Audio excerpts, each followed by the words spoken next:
Vamos lá então, irmãos.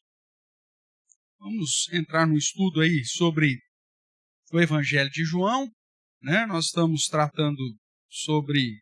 estudando todas as nuances do Evangelho. Para tanto, eu convido você a abrir a palavra do Senhor lá no Evangelho de João. Nós já caminhamos de um modo geral, né, sobre o objetivo e tudo mais. E desde a semana passada começamos a tratar de algumas conversas, de alguns diálogos que Jesus realizou e que foram registrados, para que a gente então entenda qual que era o objetivo de João quando registrou esses diálogos, tá bom? Então hoje nós vamos ler João capítulo 4, né? Então convido você a abrir a palavra, deixar ela aberta aí, em João capítulo 4. E antes da leitura propriamente, nós já vamos orar para iniciar aí nosso estudo desta noite. Oremos, então, mais uma vez. Pai querido, louvado seja o teu santo nome, mais uma vez nesse dia, quando nos reunimos e para investir no nosso tempo, no estudo da tua palavra e também na prática da oração, em nosso próprio favor e em favor também uns dos outros. Que o Senhor continue nos abençoando, fortalecendo, nos animando e nos ensinando a respeito da tua verdade, para que coloquemos em prática tudo aquilo que o Senhor tem revelado a nós. É o que nós oramos, agradecidos pela obra de Cristo e pela ação do teu Santo Espírito em nossa vida. É em nome de Jesus que oramos. Amém. Amém, irmãos? Então vamos ler. Acompanhe a leitura aí, por favor, de João capítulo 4. Quando, pois, o Senhor veio a saber que os fariseus tinham ouvido dizer que ele, Jesus, fazia e batizava mais discípulos que João, se bem que Jesus mesmo não batizava, e sim os seus discípulos, deixou a Judéia, retirando-se outra vez para a Galiléia. E era-lhe necessário atravessar a província de Samaria. Chegou, pois, a uma cidade samaritana, chamada Sicar, perto das terras que Jacó dera a seu filho José. Estava ali a fonte de Jacó. Cansado da viagem, assentara-se Jesus junto à fonte, por volta da hora sexta, meio-dia.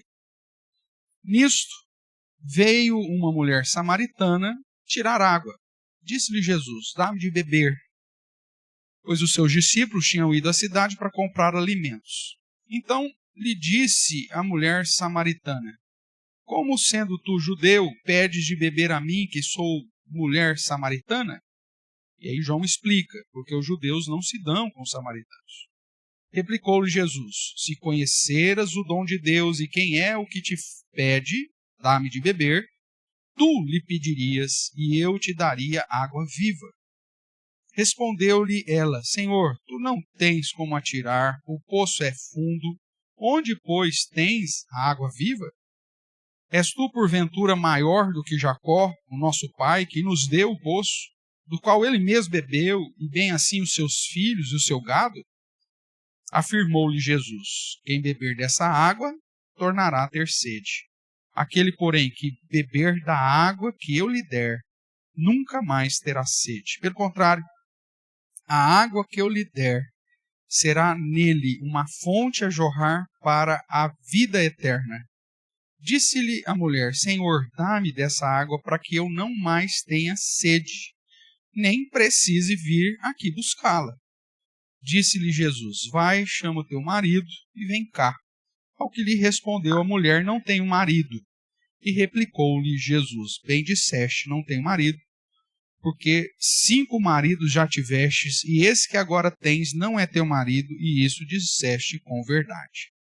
Senhor, disse-lhe a mulher, vejo que tu és profeta.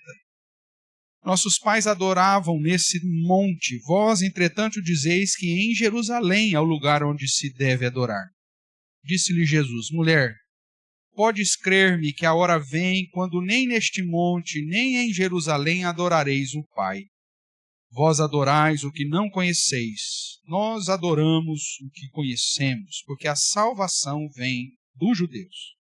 Mas vem a hora, e já chegou, em que os verdadeiros adoradores adorarão o Pai em espírito e em verdade, porque são estes que o Pai procura. para seus adoradores. Deus é espírito, e importa que os seus adoradores o adorem em espírito e em verdade. Eu sei, respondeu a mulher, que há de vir o Messias, chamado Cristo. Quando ele vier, nos anunciará todas as coisas. Disse-lhe Jesus: eu sou eu que falo contigo. Nesse ponto chegaram seus discípulos e admiraram de que estivesse falando com uma mulher, todavia nenhum lhe disse: que perguntas ou por que falas com ela? Quanto à mulher, deixou o seu cântaro, foi à cidade e disse àqueles homens: vinde comigo e vede um homem que me disse tudo quanto tem feito. Será este porventura o Cristo? Saíram, pois, da cidade e vieram ter com ele. Até aqui, por enquanto. Irmãos, nós temos aqui o registro de mais um diálogo de Jesus, e um diálogo extremamente revelador e intrigante, porque não era comum um judeu estar falando com, primeiro, uma mulher, e ainda mais uma mulher que era considerada impura pelos judeus, porque os samaritanos eram o povo de Israel miscigenado, né, misturado com os outros povos. Você se lembra que dentro da história de Israel houve um momento, após Salomão, que houve a divisão do reino. Né? O reino do norte, chamado Israel, cuja capital era Samaria, e o reino do sul, que ficou com apenas a tribo de Judá e Benjamim, chamado Judá, cuja capital era Jerusalém. O reino do norte teve vários reis ímpios e que se voltaram para outros deuses, e essa região acabou sendo então invadida e dominada, em especial pelos sírios, ninivitas e tantos outros povos, e depois, de um modo mais específico, pelos babilônios. Então, com essas invasões, esse povo, essas outras nações começaram a se casar com as mulheres e vice-versa, e houve uma miscigenação, e as pessoas deixaram então aquela pureza que Deus exigia das tribos de Israel. Isso começa assim a formação de Samaria.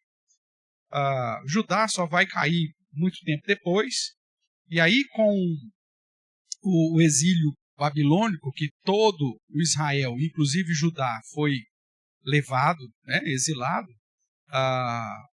somente os judeus permaneceram dentro de uma fidelidade de preservação da tribo, com algumas exceções, obviamente, que a gente encontra lá no texto de Neemias, que Neemias, inclusive, pega alguns deles e dá umas porradas nos caras, porque eles estavam casando com mulheres estrangeiras. Diz que puxa alguns pelos cabelos e dá um safanão na turma e põe ordem na casa.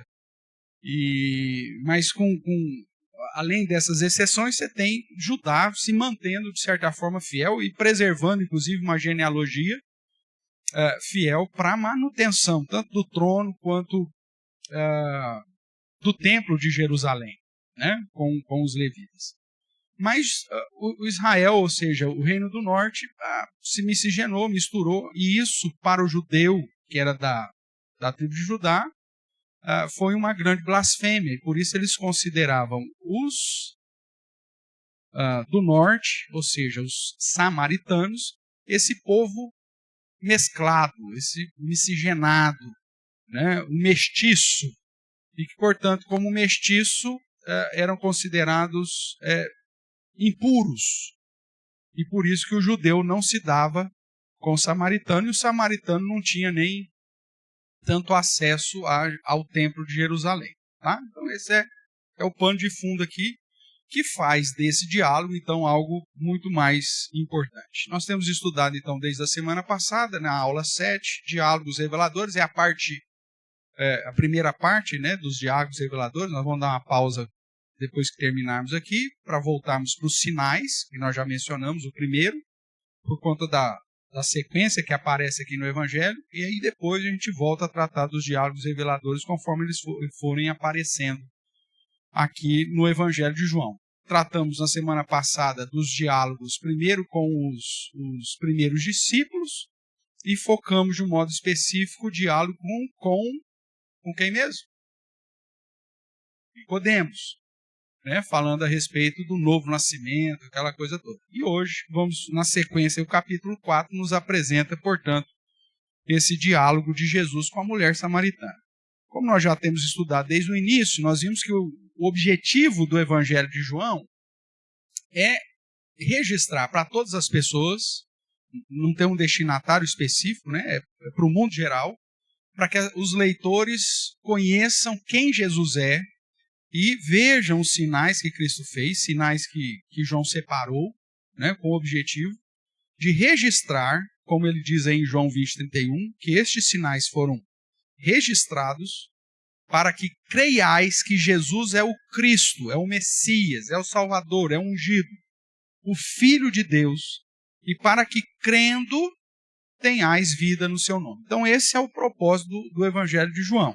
Escrever para todo mundo, para dizer, gente, estou te escrevendo para te provar quem é Jesus, para te ensinar quem ele é, te mostrar que ele é o próprio Deus encarnado, é o Filho de Deus, e uma vez que vocês creiam nele, vocês recebam a vida eterna ou a vida no seu nome. Então esse é um tema recorrente com o objetivo de João. Dentro aqui, como nós já falamos, né, o objetivo então é levar a salvação para todos, e aí João vai usar, já de cara no prólogo, né, apresentando sobre a divindade, eternidade e autoridade de Jesus. Depois vai tratar de alguns testemunhos, esses aqui nós já zeramos, né, estudamos do capítulo 1 até o capítulo final, mostrando vários testemunhos, dizendo quem Jesus é. Além disso, os sinais, que nós já iniciamos, só tratamos do primeiro sinal até agora, identificamos 10, né? Os diálogos, ou seja, as conversas, que é o que nós estamos estudando. Além disso, tem alguns eventos, que nós já estudamos um especificamente, que foi a purificação do templo, e algumas afirmações, que ainda veremos a respeito do próprio Cristo sobre si. Né? Eu sou a luz do mundo, eu sou o bom pastor, eu sou isso, eu sou aquilo. Aí nós vamos tratar também dessas afirmações, mas todas elas com o objetivo de declarar quem Jesus é. E logo no início, Jesus é apresentado como a verdadeira luz que veio ao mundo, né, para iluminar os homens. E aí o próprio João vai descrever isso lá na sua primeira carta, que Deus é a luz do mundo. Então, que Deus é luz. Então, se falar que Jesus é a verdadeira luz, é dizer que Jesus é o verdadeiro Deus. Ok? Então, nós estamos caminhando disso aqui. Já estudamos aí algumas questões, e aí entramos nos diálogos. Vimos primeiro os diálogos com André, Simão, Filipe e Natanael, gerando crença nos primeiros discípulos. Depois nós vimos Jesus, um diálogo com a sua mãe, Maria, num contexto para ensinar que ele é o noivo de Israel, o resultado dos seus discípulos crendo nele. Já vimos também Jesus em conversa com os judeus no templo, naquele evento em que ele purifica o templo, mostrando que Jesus é o centro da adoração, ele é o foco da adoração. O resultado, segundo o verso 22 e 23 do capítulo 2, é que as pessoas creram nas Escrituras e na palavra de Jesus. Já estudamos também o capítulo 3, que trata do diálogo, dessa conversa com Nicodemos, que era um dos principais dos judeus, tratando do novo nascimento, ou seja, quem que pode entrar de fato no reino de Deus e receber a vida eterna.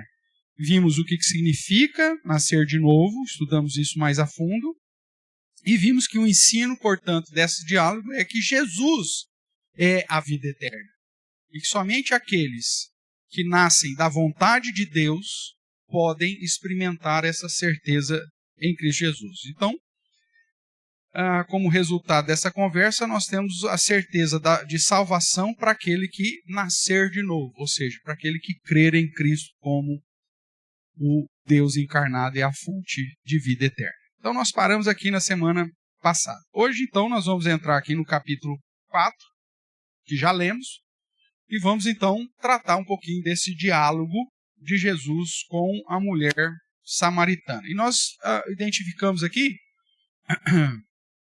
pelo menos três assuntos principais. Né? Vamos ver lá, você me ajuda aí? Quais assuntos aí que foram tratados aí nesse diálogo revelador de Jesus com a mulher samaritana? Qual que é a primeira? A conversa gira em relação a que tema primeiro? Água viva. Né? Jesus pede para que ela dê água para ele beber, ela fala assim, primeiro, por que você está conversando comigo? Você não tem como tirar? Que situação é essa? E Jesus aproveita essa situação para apresentar um conceito novo, né, que até aqui não tinha sido apresentado, que é a água viva. Então esse é um dos temas. Na sequência, depois que ele começa a demonstrar que ele sabe do que ele está falando, a mulher fica um pouco mais animadinha, chama ele de profeta, inclusive, e aí começa a tratar de um segundo assunto. Qual que é o segundo assunto?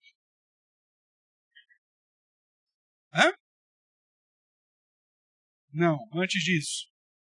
A adoração. Né? A questão da vida moral é um assunto meio secundário aí, né? Que serve para simplesmente, depois da declaração dela, falar, olha, ele tem falado tudo que tem acontecido na minha vida. Né? Mas você vê que não é um assunto que acaba tendo um desenvolvimento, senão para provar que Jesus é onisciente. Nós vamos ver isso aí. Mas o segundo assunto é a questão da adoração. Né? Onde que eu devo adorar? O samaritano diz que é no monte. Vocês, judeus, falam que é em Jerusalém. Afinal de contas, Deus aceita que adoração e qual que é o contexto da adoração. E o último assunto que a mulher introduz aí e que Jesus revela para ela, qual que é? A leitura que você fez. Ele fala a respeito da adoração, aí ela pega e solta uma fala. Olha, quando vier o Messias, ele vai explicar tudo. Ele vai resolver o nosso problema. Né? E aí, então, é o terceiro assunto que Jesus, inclusive, talvez seja o momento mais direto da explicação do ministério aqui no Evangelho de João, porque ele fala assim, quando o Messias vier, ele vai nos explicar toda a coisa. Jesus fala, eu sou que falo com você. Quando vier, não. Eu sou, né, o que fala contigo. Então, esses três assuntos aí, sobre a água viva, sobre lugar de adoração e quem é o Messias. Então, esses três temas, de certa forma, é o que molda aí o diálogo revelador de Jesus com a mulher samaritana. Então, vamos lá, vamos trabalhar um pouquinho sobre isso. Então, o ensino, né, que nós podemos apresentar aí. Lógico que quando Jesus está falando sobre água viva, ele está falando de água mesmo? Está falando de sede? Ele está falando de H2O? Não? O que ele está falando? Ele está falando de transformação, ele está falando de vida, ele está falando de renovação, ele está falando de purificação, ele está falando de saciar da sede espiritual dos seres humanos. Né? Então, o contexto é esse. Então, a primeira coisa que nós podemos observar aí, dentro desse diálogo de Jesus com a mulher, quando ele fala sobre a respeito da água viva que ele oferece, e veja que essa água viva você não pode ir lá e beber. É ele que oferece. Se eu te der. Né? Vamos ver isso aí? Vamos relembrar isso aqui? Volte aqui. Verso 13. Afirmou-lhe Jesus: quem beber dessa água tornará a ter sede. Aquele, porém, que beber da água que eu lhe der, nunca mais terá sede. Pelo contrário, a água que eu lhe der será nele uma fonte a jorrar para onde? Para a vida eterna. Então, aqui a ideia da analogia dessa água é uma água que vai saciar a necessidade de salvação. Porque é o que ele tinha acabado de conversar com Nicodemos. Quem que vai para o céu? Quem pode entrar no reino de Deus? Quem pode ver e entrar no reino de Deus? que ele vai sintetizar no final, declarando que isso é vida eterna. Aqui ele vai usar esse oferecimento que vem do próprio Cristo, de uma água que jorra para a vida eterna. Ele está tratando de salvação. Falar de água viva é falar de um suprimento da necessidade da sede espiritual para a vida eterna. Então, nesse diálogo, o que Jesus está dizendo para a mulher samaritana é que existe uma fonte que pode saciar a sede espiritual das pessoas. E que essa fonte não está disponível para qualquer um que chega lá e vai uma mangueira comunitária que todo mundo jogava a bola na pracinha, depois ia lá e metia a boca lá no bico da mangueira e tomava o quanto ele queria. Não é assim.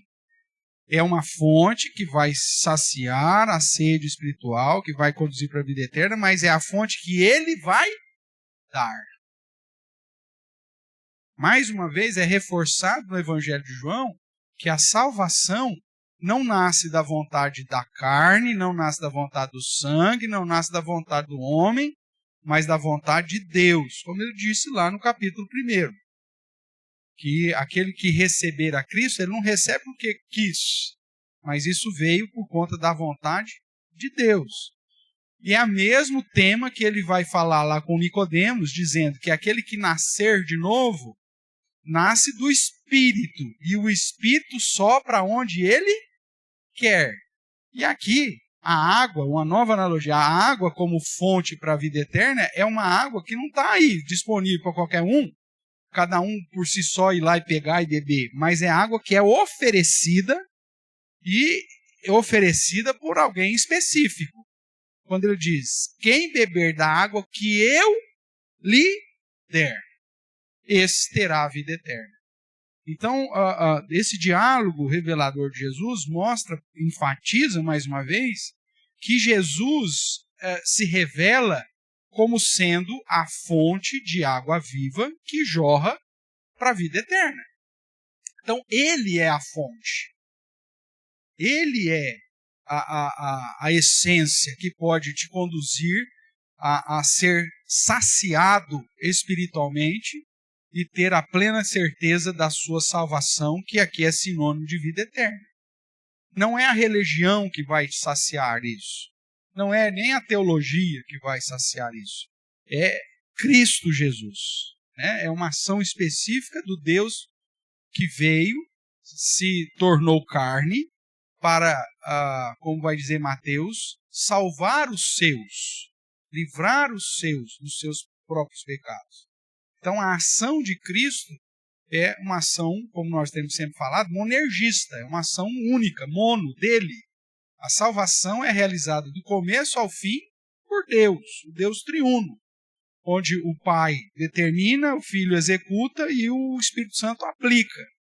Então, a ideia de beber dessa água é a ideia de que aquela a quem o próprio Cristo, que é a fonte da água viva, oferecer.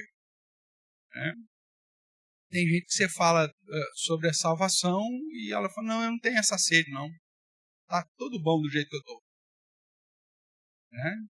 Mas para aqueles que têm verdadeira sede de saber a respeito da vida eterna, a água que Cristo oferece é a que tem capacidade para saciar definitivamente a sua sede.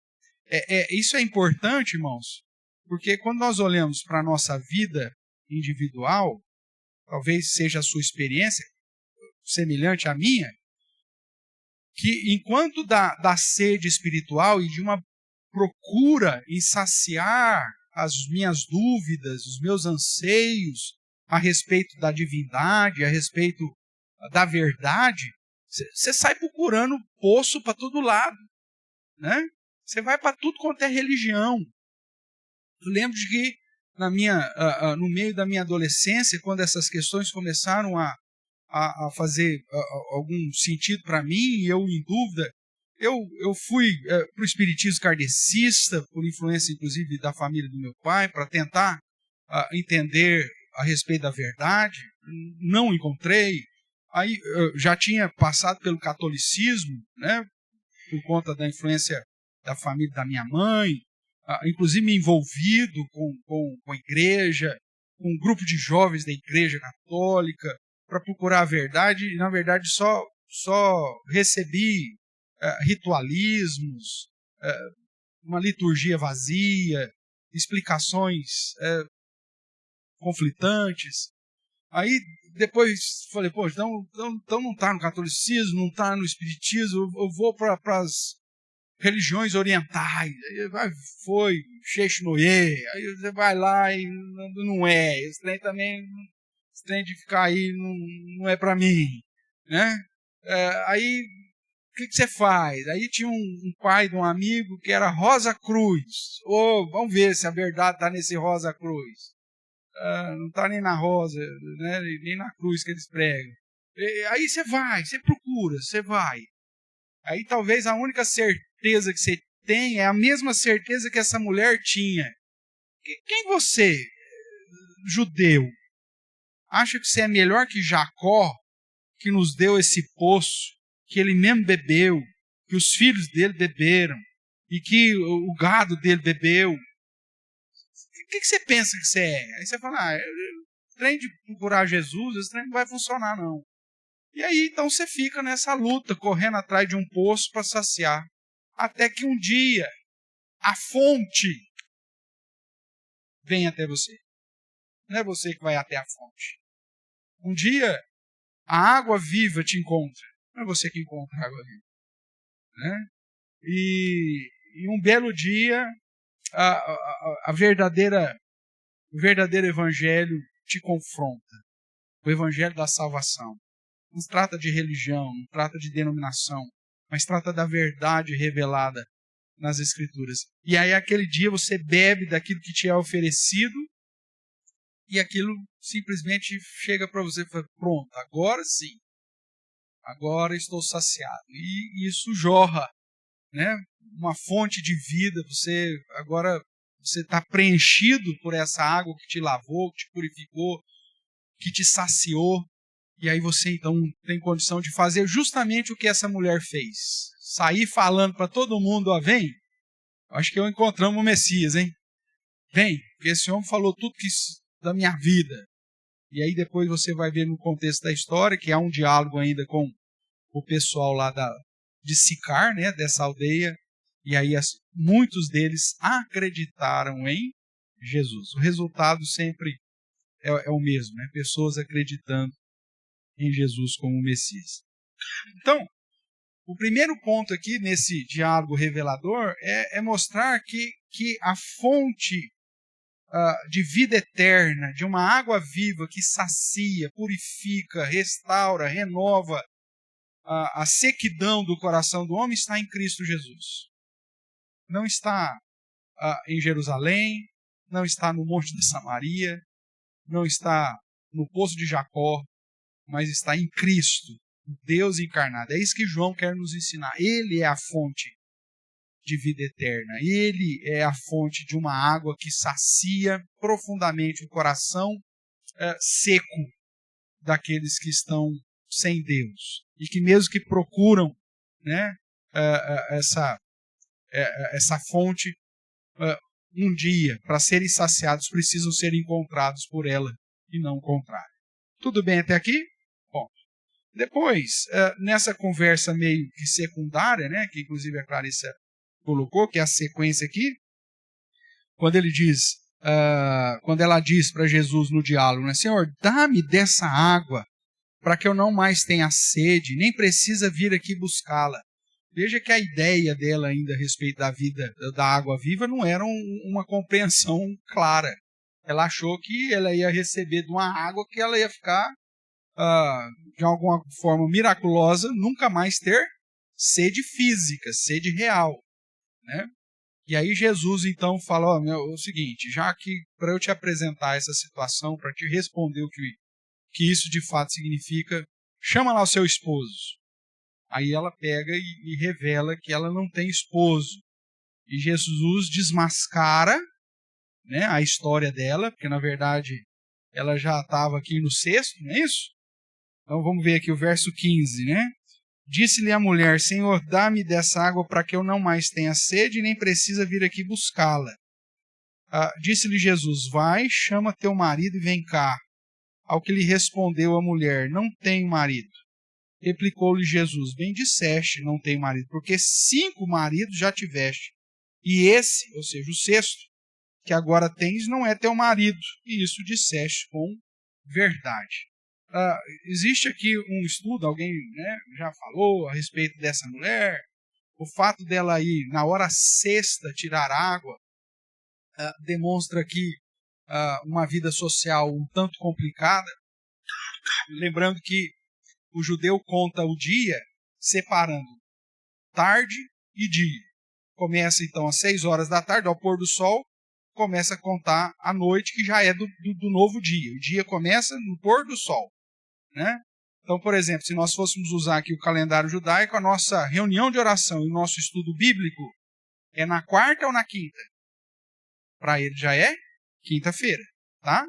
E começa a contar, então, ao pôr do sol, a primeira hora. Aí vai, segunda hora, terceira e tal. Sexta hora da noite, meia-noite, né? Até da 12ª hora, que seria 6 da manhã, que começa a contar já do dia.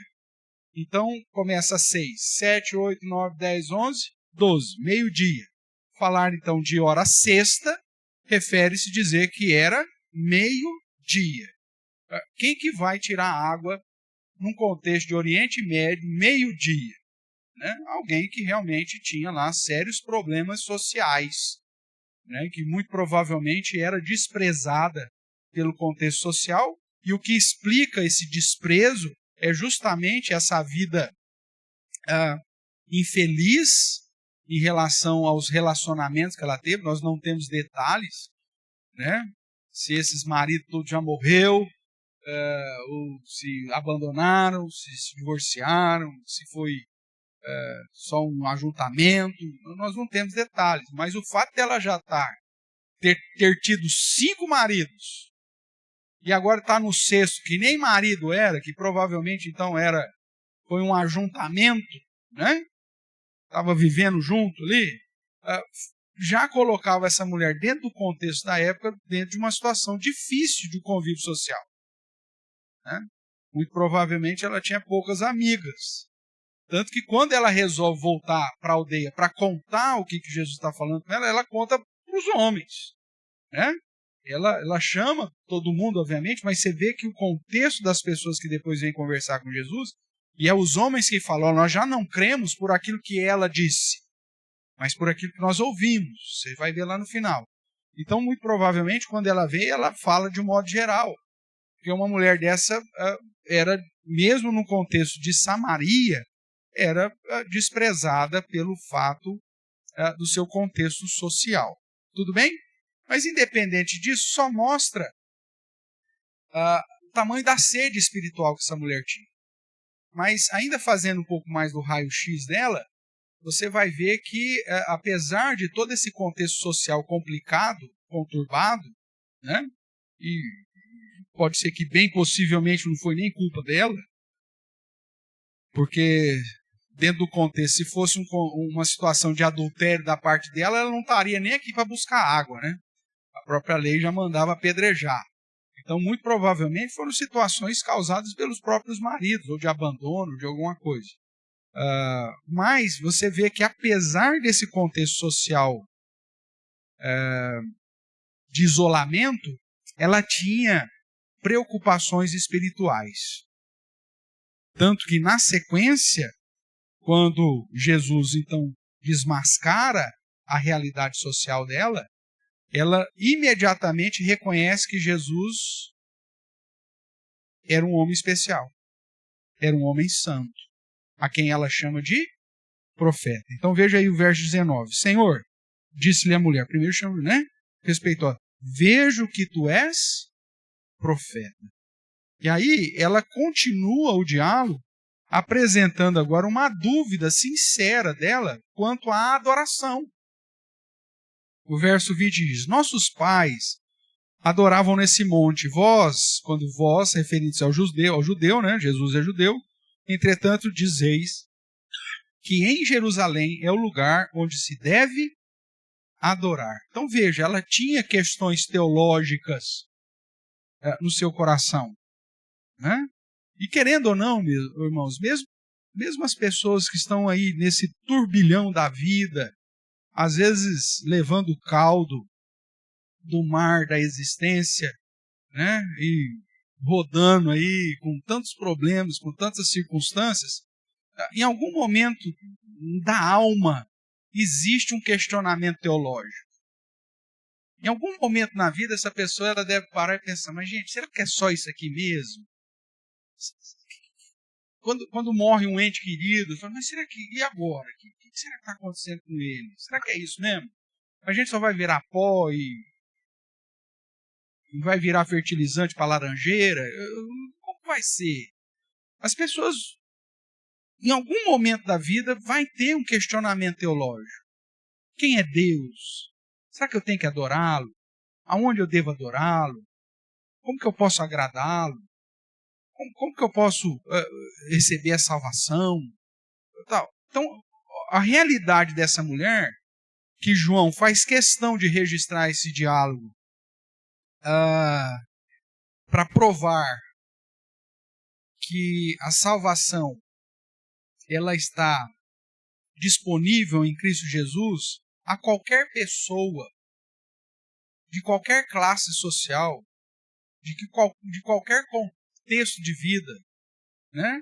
Porque ele trata de discípulos, mas ele trata do principal dos fariseus, onde Jesus fala de salvação, e agora trata de uma mulher com a vida social totalmente bagunçada, samaritana, e Jesus oferece para ela a mesma salvação. Então, o objetivo de João é demonstrar que Jesus é essa fonte de água viva que conduz para a vida eterna, que jorra para a vida eterna, e que isso é possível ser aplicado a qualquer tipo de pessoa. Seja homem, seja mulher, seja com conhecimento razoável das Escrituras, seja com dúvida das questões mais simples, adorar. Onde adorar? É uma questão simples. Né? Mesmo porque era uma situação que mesmo o samaritano devia saber claramente que Deus fez escolher Jerusalém para o lugar do seu templo. E que todas as tribos de Israel tinham que subir lá para adorar. Então era uma situação até bastante comum. Mas você tem lá um dos principais dos judeus, teólogo grandioso da época, e você tem aqui uma senhora, né, uma jovem senhora talvez, com dúvidas simples, e que Jesus se apresenta como fonte de salvação, tanto do principal dos judeus, como daquela que simboliza talvez a pessoa mais desprezada na sociedade. Samaritana, mulher, e já no 6º casamento. Você vai pensar, meu Deus, essa aí tem jeito, vai sair. E Jesus fala, tem jeito. Né? E Jesus trata com ela das suas dúvidas mais simples. Jesus não menospreza a pergunta dessa mulher. Quando ela reconhece ele como profeta e diz, os nossos pais adoravam nesse monte, vocês dizem que é lá em Jerusalém, que é o lugar que deve adorar. Jesus não fala, não, mulher, isso aí é só você ler lá, na história de Davi, você vai saber. Não. Jesus faz questão de apresentar conceitos extremamente profundos a respeito da adoração. Tá? Mas antes de tratar disso, a segunda coisa que nós vemos aqui no ensino de Jesus, nesse diálogo revelador com a mulher, quando ele revela características da vida dessa mulher que ela não tinha externado, dizendo, você falou a verdade, dizendo que não tem marido, porque na verdade você já teve 5, e esse que você está agora, você só juntou com ele não é teu marido. Então você disse a verdade. Essa parte do diálogo é um dos pontos que o Evangelho de João apresenta para reforçar a ideia da onisciência de Jesus. E a mulher reconhece. Muito provavelmente, Jesus conversou muito mais coisa com essa mulher. Né? João, provavelmente, depois do retorno dessa mulher, tomou conhecimento do que mais ou menos foi conversado, mas eu quero te lembrar que nenhum dos discípulos estava presente aqui. O próprio João registra, nós estávamos todo mundo lá na aldeia comprando alimentos. Jesus estava sozinho. Então, esse registro desse diálogo, João toma conhecimento, obviamente, posteriormente, até pelo resultado que ele produz na vida da mulher, na vida dos conversos ali daquela... Jesus passa 2 dias ali, então... Como que surgiu? Por que nós estamos aqui 2 dias? Então, surgiu tudo isso, mas alguns detalhes, obviamente, não foram tomados conhecimento por João. E por que eu digo isso? Porque a mulher, ela vai expressar, quando ela vai para a cidade, que Jesus não falou simplesmente sobre a vida conjugal dela. Veja no verso 29.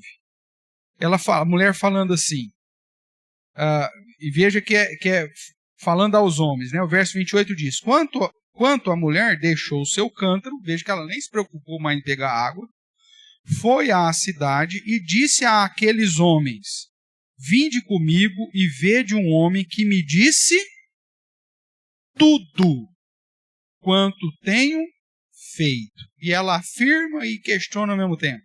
Será este porventura o Cristo?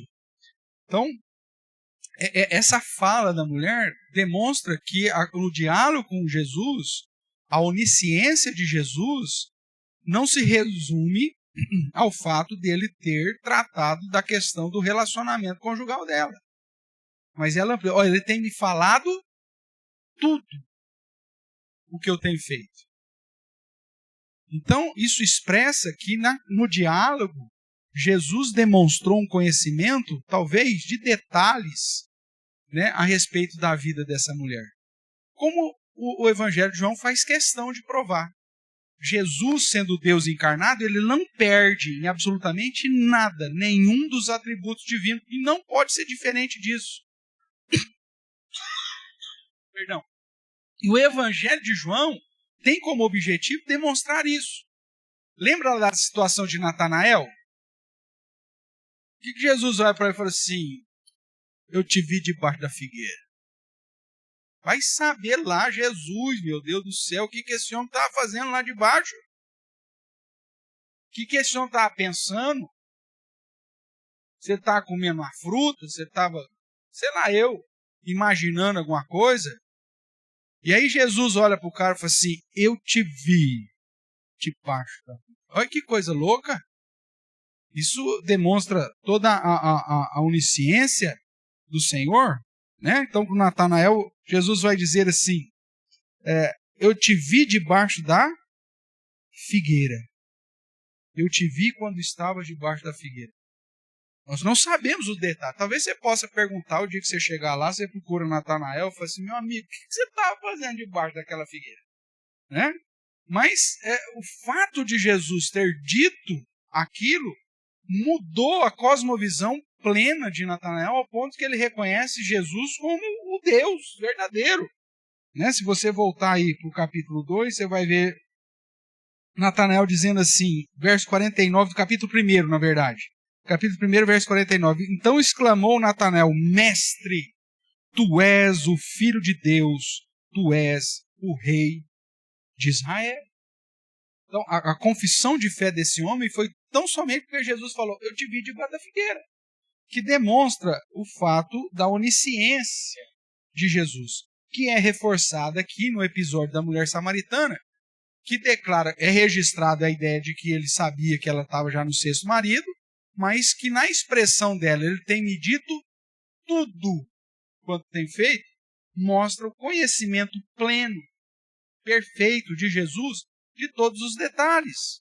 Isso mostra que Jesus, encarnado, não deixou de ser Deus em absoluto, mas que todos os atributos de Jesus, em Jesus permanecem idênticos antes, ao que ele tinha como sendo Deus, antes da sua encarnação.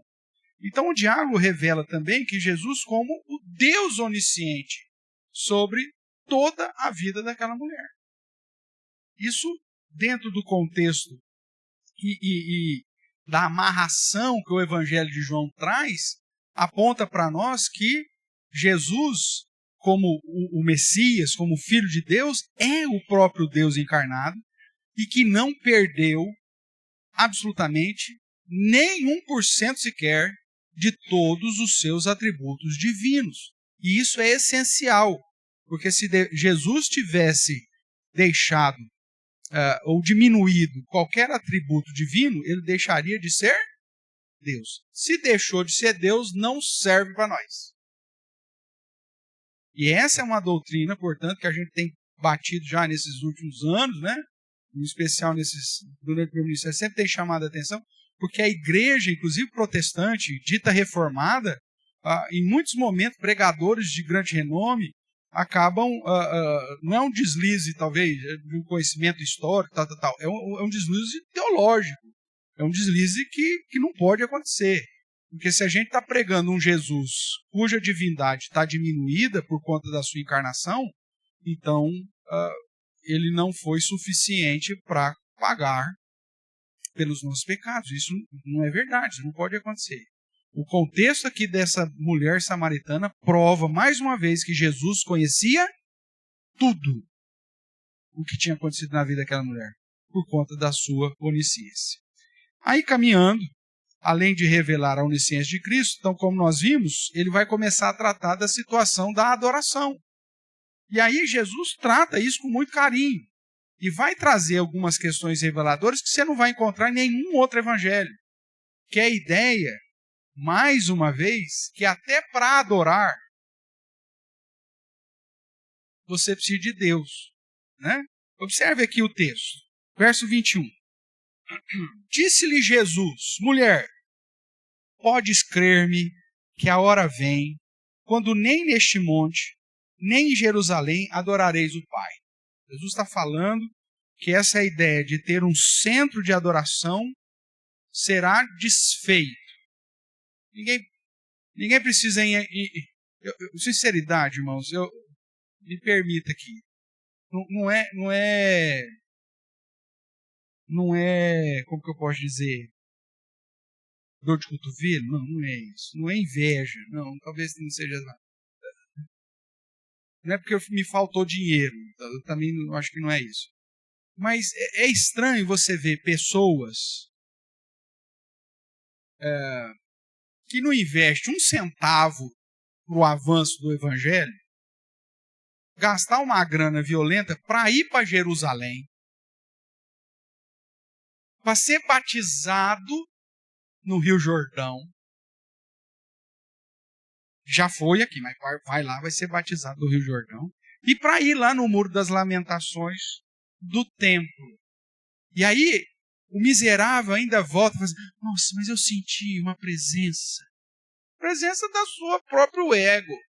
Presença do arrepio dos seus próprios vermes e lombrigas, meu amigo.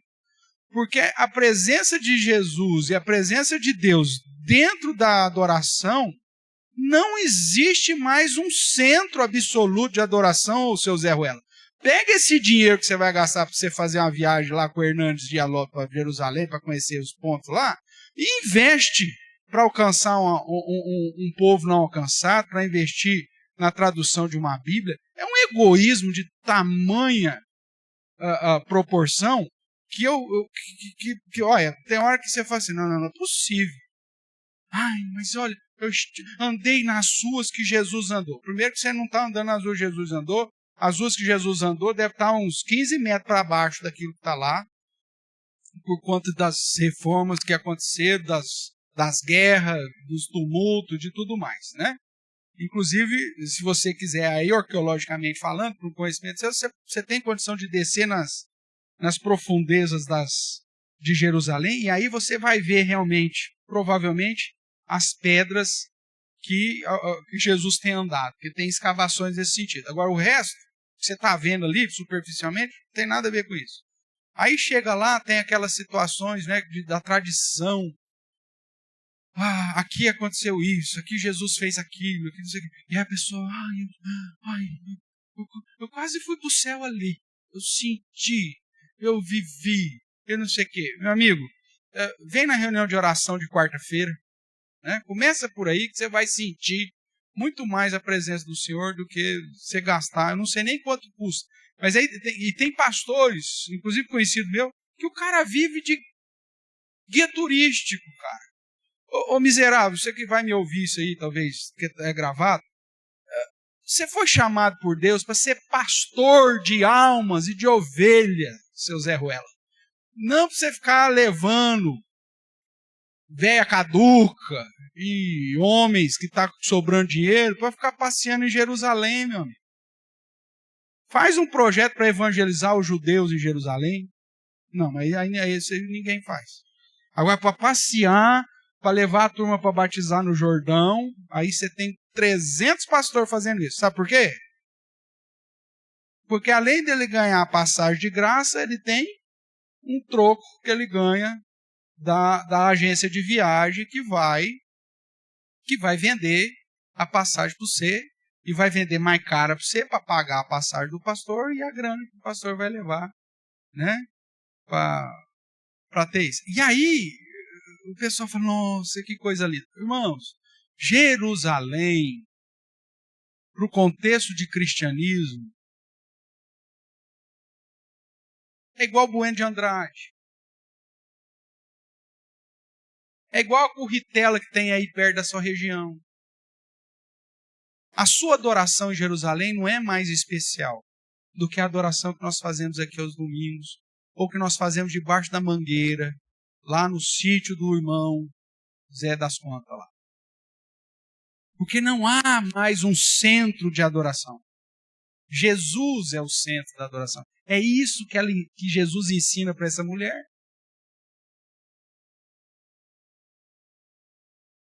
Nós falávamos recentemente no curso de teologia que o culto que agrada a Deus é aquele que mantém em fidelidade os elementos do culto que Deus estabeleceu para o culto.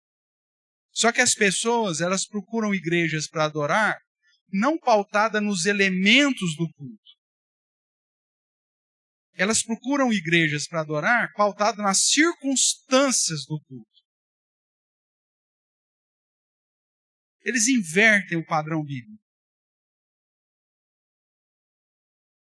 Elas procuram as grandes igrejas, as megas igrejas, que como circunstância de culto tem ar-condicionado, porque se não tiver ar-condicionado eu não vou, que tem uma cadeira confortável, porque se for um banco de tábua sem lixar, não vou, que tenha um louvor no estilo gravação, né? Com a banda que toca excelentemente e com um coral de back vocal, umas 60 vozes, que são circunstâncias de culto. E que não faz do seu culto ser mais aceito ou menos aceito. Porque o que conta no culto é os elementos do culto. Em obediência àquilo que Deus determinou, aquilo que Deus ordenou. É por isso, irmãos, que o culto realizado lá em Embur, em Sítio Badame, debaixo de uma árvore qualquer, com os elementos corretos, com a pregação fiel das Escrituras, é tão aceito como qualquer outro culto, com os elementos corretos, em qualquer parte desse mundo, tendo Jesus como centro da adoração. Então não é Jerusalém que vai fazer com que o seu culto seja melhor. Não é na catedral. Você pode ser membro de uma igreja pequenininha, mas se os elementos do culto e a centralidade de Cristo no culto estiver sendo aplicado da maneira correta, eu estou para te dizer que esse lugar O culto nesse lugar é mais aceito do que nas grandes igrejas que nós temos por aí, com os grandes pregadores. Porque até mesmo os grandes pregadores preservam somente a palavra, mas os outros elementos eles estão terceirizando e vendendo e fazendo show, ao invés de uma adoração simples, humilde, dentro do padrão que a Bíblia apresenta de um culto racional. E inclusive usa, muitas vezes, o nome de pregadores aí reconhecidos para atrair pessoas, e não adoradores, que vão lá por conta da circunstância. Já viu aquele tipo de crente miserável que fala assim, quem que vai pregar hoje? Ah, é o pastor fulano de tal. Então eu vou. E domingo que vem, quem está nessa escala? Ah, é o auxiliar dele. Ah, então eu não vou. Você está fazendo da circunstância do culto o que determina a sua adoração. Isso é triste demais. Demonstra que você não entendeu nada. Que você, teologicamente, você é pior que a mulher samaritana aqui. O seu entendimento teológico está mais raso do que o que essa mulher tinha há 2000 anos atrás. O diálogo revelador de Jesus, irmãos, aponta para essa mulher que já estava chegando a hora que a adoração não seria mais centralizada num sistema cerimonial litúrgico de Jerusalém. E aí, na sequência, Cristo, inclusive, acaba trazendo isso. Verso 23. Mas vem a hora, e já chegou, em que os verdadeiros adoradores adorarão o Pai em espírito e em verdade. Isso aqui é elemento, tá? De culto. Porque são estes, presta atenção nessa frase, porque são estes que o Pai procura para seus adoradores. Irmãos, já dissemos isso em outros momentos.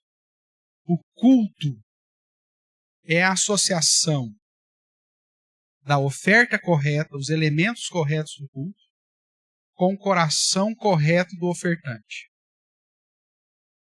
Se você vem a uma igreja com o coração mais sincero da sua vida para adorar ao Senhor, mas se naquela igreja os elementos que estão sendo usados no culto não estão de acordo com o padrão bíblico, Deus está procurando verdadeiros adoradores, em espírito e em verdade, que aponta para o coração correto e para os elementos corretos.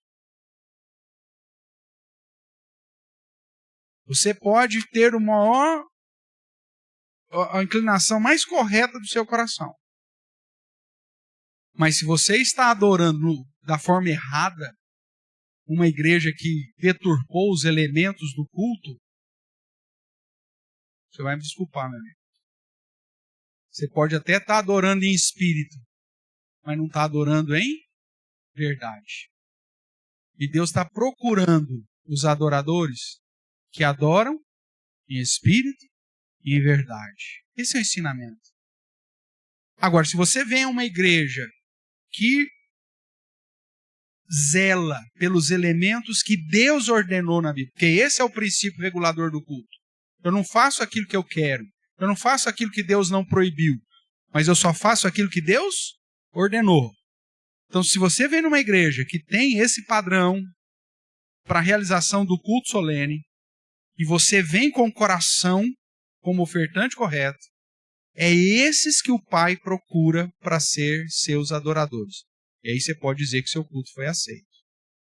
Agora, você vem numa igreja que é certa, que zela pelos elementos do culto, que é fiel, mas se você vier com o coração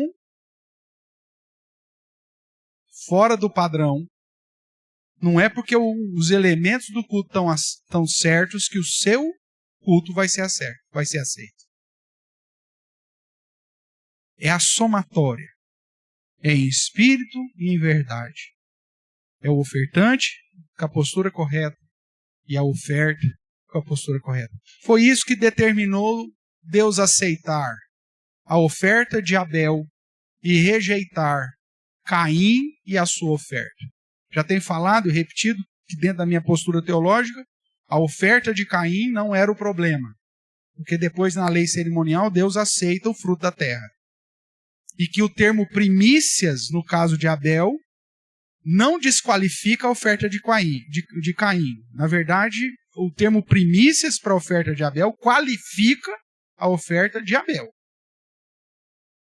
O problema de Deus rejeitar a oferta de Caim e o próprio Caim estava no procedimento dele. Tanto que o próprio Deus chega para ele e fala assim, se procederes bem, é certo que serás aceito. E 1 João vai dizer que o problema de Caim era o seu coração, que ele era do maligno. Então você pode vir com a oferta certa, em verdade, mas se o espírito não está certo, meu amigo, já era.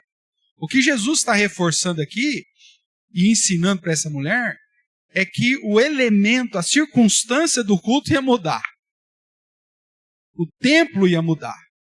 Não é mais em Jerusalém e muito menos no monte. Já chegou. Vem a hora e já chegou. Em que você vai adorar em qualquer lugar.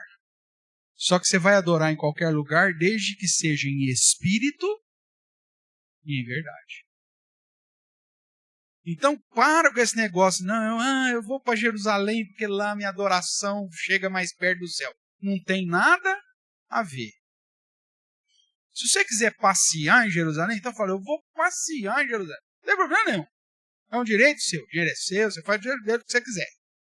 Mas tem gente que usa de argumento esse tipo de viagem como se fosse algo mais espiritual. Como se fosse um negócio assim, ai, agora eu senti Deus. Não. Se você está pensando assim, você está mais raso em teologia do que a mulher samaritana antes de encontrar Jesus. E depois que ela encontrou Jesus, ela aprendeu. A salvação vem dos judeus? Sim.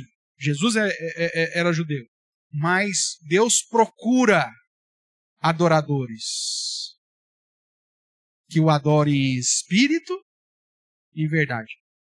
Eu fico imaginando a aplicação desse texto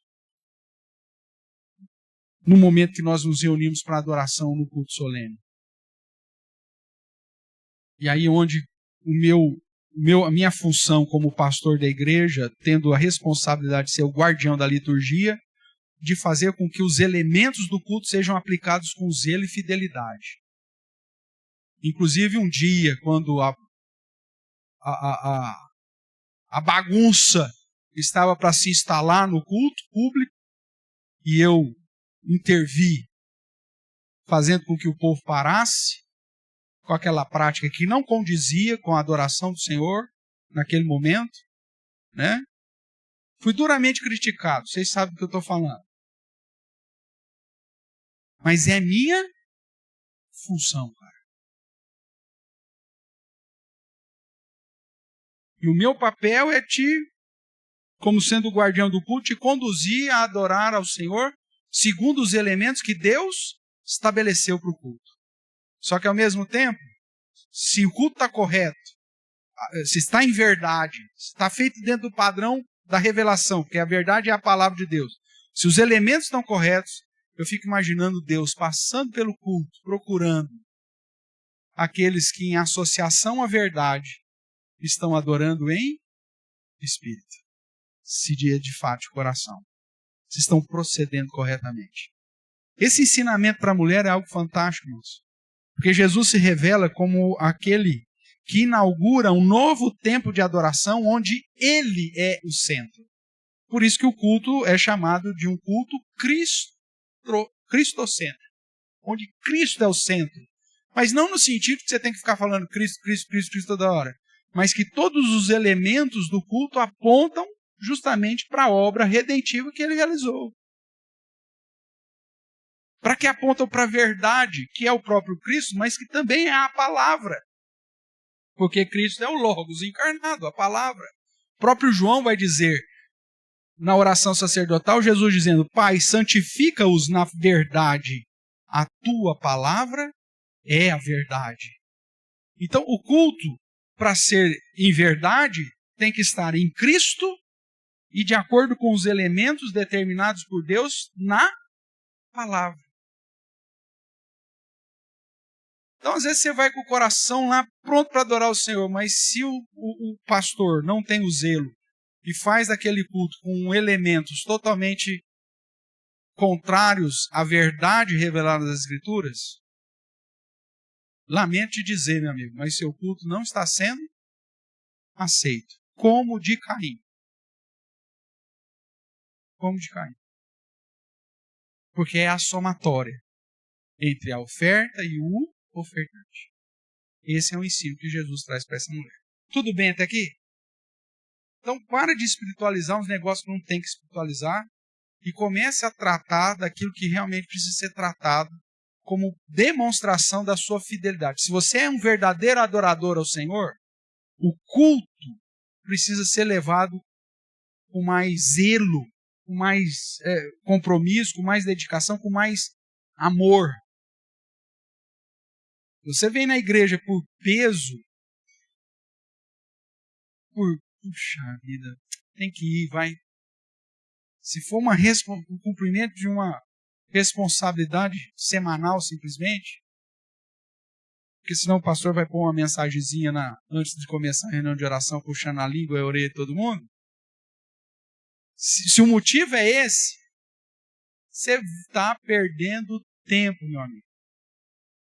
Porque o seu culto é vazio. Mesmo que o culto, no sentido da verdade, dos elementos, esteja correto, se o seu coração não estiver correto, se não for em espírito, não vale nada.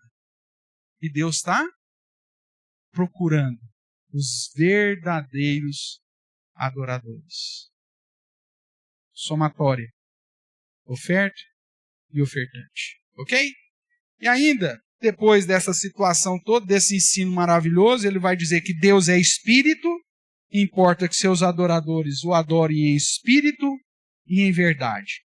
Ele repete essa ideia, né? O verso 23 diz, mas vem a hora, já chegou, em que os verdadeiros adoradores adorarão o Pai em espírito e em verdade. São estes que o Pai procura para seus adoradores. Pois Deus é espírito, importa que os seus adoradores o adorem em espírito e em verdade. Veja que a situação é tão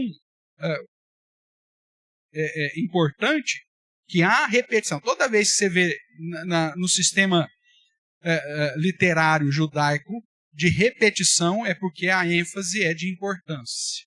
Quando você tem, por exemplo, lá em Isaías, que diz que Deus é santo, santo, santo. Por que repete? ênfase, para demonstrar que aquele negócio é um negócio muito sério. Tudo que tem muita repetição nas escrituras, dentro do estilo literário judaico, é a maneira que eles têm de falar assim, isso aqui é importante, por isso que eu estou falando 2, 3 vezes a mesma coisa. Tá bom? Então, espírito e verdade é o foco. O que mais? Jesus é o centro da adoração. Aí depois nós vamos ver que a mulher, no verso 25, amplia um pouquinho mais o negócio. Né? Já considerava Jesus como profeta.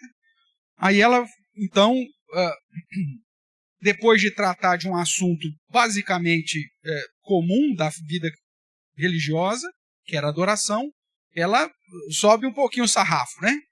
Aí ela vai dizer a respeito da salvação. Ela diz, eu sei, respondeu a mulher, que há de vir o Messias, chamado Cristo.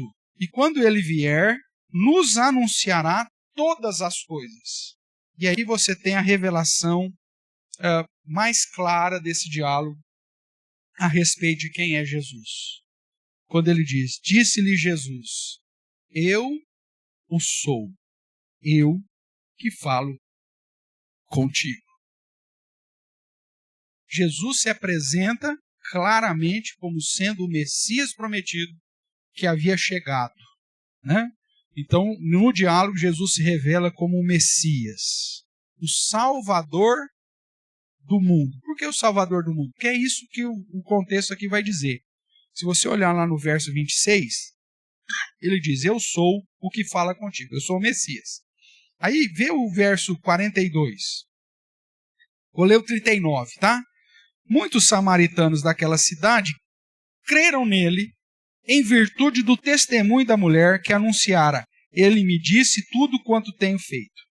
Vindo, pois, os samaritanos ter com Jesus, pediam-lhe que permanecesse com eles. E ficou ali 2 dias. Muitos outros creram nele por causa da sua palavra. E diziam à mulher, já agora não é pelo que disseste que nós cremos, mas porque nós mesmos temos ouvido e sabemos que este é verdadeiramente quem? Salvador do mundo. Mais um título aqui dado por Jesus, que é a ideia lá do Cordeiro de Deus também, que João Batista já tinha dado. Mas então, o diálogo acaba revelando isso, que Jesus é o Messias. E ele tem um reconhecimento daqueles samaritanos, que já é, de certa forma, um indício de que o ministério terreno de Jesus tinha como objetivo agregar todo mundo, no sentido de todas as pessoas, ou representantes de todas as nações, mas não todas as pessoas necessariamente, é descrito aqui na fala desses homens. Veja que é um contraste interessante do capítulo 3, que Jesus diz, porque Deus amou o mundo de tal maneira que deu o seu Filho unigênito para que todo que nele crê não pereça, mas tenha vida eterna. E ele fala isso para Nicodemos, que era judeu e que achava que a salvação era apenas para os judeus. E Jesus fala, não, meu amigo, a salvação não é só para o judeu. A salvação, ela é para representantes do mundo todo. Não para todas as pessoas, porque isso vai deixar claro mais à frente, mas é para representantes de todas as tribos, povos, raças, nações, como o Apocalipse nos ensina. E aí, logo na sequência, no capítulo 4, você tem Jesus alcançando os samaritanos e eles reconhecendo. Eles não falam que ele é o salvador dos samaritanos, mas ele é o salvador do mundo. Não só dos judeus, não só dos samaritanos. E aí eles creram nisso. Que Jesus era o Messias, o centro da adoração, a fonte da água viva que jorrava para a vida eterna. Então, é algo preciosíssimo esse diálogo, irmãos. Tanto o diálogo com a mulher e depois a conversa que resulta lá dos homens daquela aldeia com a própria mulher, declarando a fé em Cristo como o Messias e o Salvador do mundo. Como resultado desse diálogo, né? Então nós temos a conversão da mulher e de muitos samaritanos. É o que nós lemos aqui do verso 39 ao 42. Veja que todos os diálogos que João está apresentando sempre aponta para esse resultado. A ideia de João é dizer assim, pessoal, você que está lendo aqui o que eu estou escrevendo, com todo mundo que Jesus conversou, de um jeito ou de outro, gerou a crença de alguém e a salvação de alguém. Você não teve a oportunidade de conversar com Jesus, mas eu estou registrando aqui vários diálogos que ele teve, que sempre resultou na salvação daqueles que entenderam a mensagem. Então, não só os sinais, mas tudo que João está registrando é para que você creia que Jesus é o Cristo, o Filho de Deus, e uma vez crendo no seu nome, recebam a vida eterna. Tudo bem até aqui, irmãos? Me permita rapidamente fechar aqui a ideia do capítulo 4, porque a partir do verso 31, ou no interlúdio aqui, né, do 31 ao 38, nós temos a conversa de Jesus, um diálogo de Jesus com os discípulos. João dá um parênteses no verso 31 até o 38, porque a mulher foi embora, né, falar para o povo lá quem era Jesus. E aí os discípulos, Senhor, mas e aí? O que aconteceu? O Senhor vai comer? Aí Jesus fala, olha, a minha comida é fazer a vontade do meu Pai. Tá? Depois você lê lá, não tenho tempo para fazer a leitura agora, mas depois você lê, esse é o contexto. Então nós temos esse último diálogo, antes do final do capítulo 4, porque o final do capítulo 4, a partir do 46, vai tratar do quê? O que está escrito aí? É o segundo sinal. Tá? Aí, na semana que vem, a gente para aqui o diálogo e volta para o segundo sinal. Tá bom? Lá no verso 54 é dito, ó, foi este o segundo sinal que fez Jesus depois de vir da Judéia para a Galileia. Então, nós não vamos tratar do segundo sinal. Então, deixa eu rapidamente falar aqui do verso 31 a 38, quando Jesus agora tem um diálogo com seus discípulos que estavam vindo da aldeia, viram a situação de Jesus com a mulher, né? E aí começam a perguntar a respeito, ou gera, né, o diálogo, onde Jesus apresenta que a sua comida é fazer a vontade de Deus. Então, na verdade, o que Jesus está dizendo aqui no verso 31 e 38, que o assunto é o trabalho de Deus é alcançar os seus eleitos. Ele usa a situação. Já tinha falado da sede com a mulher, agora você tem o paralelo da comida. Onde os discípulos falam, Senhor, vem comer. Eu falo, não, eu já comi. Ah, mas como assim, já comeu? Se nós formos comprar comida, que história é essa? E aí ele vai declarar, no verso 34, disse-lhe Jesus, a minha comida consiste em fazer a vontade daquele que me enviou a realizar a sua obra. E aí ele vai dizer, olha, o tempo está pronto para a gente colher. Ele vai dizer, não dizei vós que ainda há 4 meses para até a ceifa, até a colheita? Eu, porém, vos digo, erguei os olhos e vede os campos, pois já branquejam para a ceifa. Então ele vai dizer que a comida dele é justamente alcançar os eleitos que Deus separou para a sua própria glória. Esse diálogo, Jesus aproveita a situação da comida física para apontar para que a comida verdadeira que ele tinha, que ele já estava comendo, era fazer a vontade do Pai, no sentido de alcançar os seus. Então, o ensino nesse diálogo aí, Jesus revela que a obra de ceifar, que é de evangelizar e colher os eleitos, é urgente e necessária. É mais urgente e necessária do que a comida física.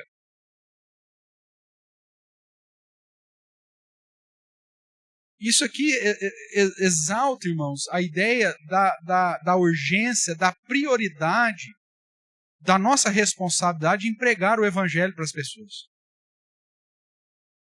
Geralmente a comunidade cristã de hoje fala assim, isso aí fica para depois. A gente está muito mais preocupado com as questões do dia a dia da vida e não aproveita os nossos diálogos no dia a dia para falar a respeito de Jesus. A gente não faz isso. Jesus fazia isso, mas nós não fazemos. Porque nós não entendemos a respeito da urgência e da necessidade e de pregar o evangelho. A igreja mesmo, muitas vezes, ela se engolfa nas atividades próprias dela. E mesmo nas pequenas ações que fazemos em relação à proclamação do evangelho, você não vê o empenho da igreja em apoiar. Estratégias de evangelismo que você usa, você não vê.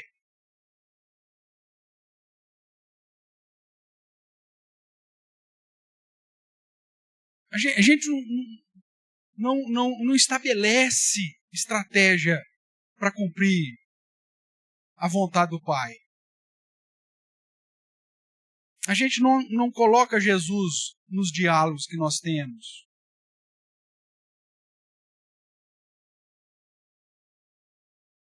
Veja que toda e qualquer situação, Jesus dava um jeito de tratar do assunto espiritual. Quando falava da sede, ele diz assim, eu tenho uma água que resolve o seu problema. Quando falava de comida, ele falou, o mais importante é comer daquilo que o meu Pai quer que eu faça. Ou seja, todas as situações, Jesus apontava para a questão da necessidade espiritual, da urgência. Porque os campos estão brancos, está no tempo da colheita. Só que não, nós não queremos tratar desse tipo de assunto. Nós não queremos falar de Jesus para as pessoas. A gente fala de tudo, menos de Jesus para as pessoas. A gente fala da nossa receita, a gente fala daquele remedinho que resolveu, da pomada que não sei das quantas, da nossa assadura. Você fala de tudo. Da bicheira no pé, do resultado dos jogos, tudo. Mas nós não temos o senso da urgência e da necessidade de compartilhar o amor de Deus. Irmãos, as pessoas, elas carecem de respostas espirituais, respostas que Jesus já revelou para você. Os discípulos estavam preocupados em fazer um almoço. E Jesus fala, não, meu amigo, não é essa a comida principal. A comida principal é fazer a vontade do meu Pai. Ele, em vários momentos, ele fala isso. Quando Marta estava ali desesperada para fazer o almoço, veio chamar Maria. Ele falou, não, deixa a Maria, está aprendendo. Isso aqui é mais importante. Mas a gente inverte as importâncias. É disso que Jesus está falando dos seus discípulos. Focar na obra de Deus é o mais urgente, é o necessário. O tempo da colheita, irmãos, vai fechar. O ano aceitável do Senhor tem data de validade. Então, o que ele quer dizer? Qual que é o ensino? Que essa urgência de colher é da vontade de Deus. Que o próprio Deus é o semeador e que nós somos os ceifeiros. A questão é o seguinte, você não vai plantar, você só vai colher. Porque Deus já tem os seus eleitos. Ele já separou. O nosso papel é só colher. Só que é lógico que essa colheita faz parte de um garimpo, né? Mas é só colher. Já está ali. Ele vai dizer que o trabalho ele traz as suas recompensas. E ambos se alegram. Quem plantou e quem colheu. Esse é o contexto, de mostrar que há necessidade de se envolver com a obra do Senhor. E Deus já preparou seus eleitos, nós só precisamos colher. Veja o que diz aí, verso 36. O ceifeiro recebe desde já recompensa em tesouro o seu fruto para a vida eterna. Está falando de colheita para a vida eterna. E dessarte se alegram tanto o semeador quanto o ceifeiro. Deus já preparou os seus. Aí quando nós vamos lá e evangelizamos e ceifamos, Deus se alegra porque os seus eleitos estão sendo colhidos e nós, pelo privilégio de termos sido instrumentos da colheita. Pois no caso, é verdadeiro o ditado, um é o semeador, realmente Deus, toda a obra da salvação é dele, e o outro é o ceifeiro. Nosso papel é só lá colher. E eu vos enviei para ceifar o que não semeaste. Outros trabalham, e vós entrastes no seu trabalho. Então veja, esse diálogo aponta para a necessidade, irmãos, que nós, que já fomos alcançados e que somos enviados agora como ceifeiros, de colher aquilo que Deus já plantou. Esse é o nosso papel. Não tem que se matar para plantar, é só pregar o Evangelho. E aqueles que forem do Senhor vão vir. Aqueles que são a ovelha do Senhor ouvirão a voz do bom pastor. Só que nós estamos preocupados com outras coisas. Qual que é o resultado dessa colheita dentro do contexto? Por isso que está inserido entre ainda a situação aqui da aldeia lá dos samaritanos. O resultado é a recepção dos samaritanos, a colheita dos conversos. O texto vai dizer que muitos creram. Né? Verso 41. Muitos outros creram nele por causa da sua palavra. Então, a recepção dos samaritanos e a colheita dos conversos, preparando os discípulos para a conversão dos samaritanos. Esse evento aqui especial do Ministério Terreno de Jesus, irmãos, é que começa a quebrar no coração dos discípulos que eram judeus, que Deus aceitaria os samaritanos e os gentios na igreja. Que é o que vai acontecer lá em Atos 8, 5, 14, 25. E depois reforçado pelo chamado lá no início de Atos, capítulo 8, que eles seriam testemunhos de Jesus até os confins da terra. Mas esse evento aqui começa a quebrar isso. Porque na cabeça dos discípulos judeus, a salvação era apenas para a ovelha de Israel. Ele perdeu Israel. E Jesus mostra para eles que, meu amigo, sou o Salvador do mundo. Esse é o contexto. Para fechar, então, até aqui João tem registrado detalhes preciosos do ministério terreno de Jesus, que apontam para o leitor identificar Jesus como Deus encarnado e o Filho do Homem, ou seja, o Messias prometido. Ainda existem vários outros diálogos registrados que revelam detalhes de quem é ou de quem Jesus é e dos seus ensinos. Na sequência, como você vai observar aí no capítulo 4, verso 46, nós voltaremos a estudar mais um dos sinais ou milagres selecionados por João. E depois retornaremos a focar diálogos de Jesus novamente, né? Lembrando que nós estamos apenas no capítulo 4. Cada diálogo de Jesus traz revelações fantásticas para a aplicação da nossa vida. Tanto sobre a adoração, como vimos hoje, quanto da urgência da evangelização, como nesse último diálogo mencionamos. Deus possa assim nos abençoar e que, conhecendo um pouco mais do Evangelho, possamos conhecer um pouco mais sobre quem é Jesus e, consequentemente, servi-lo mais e melhor. Amém?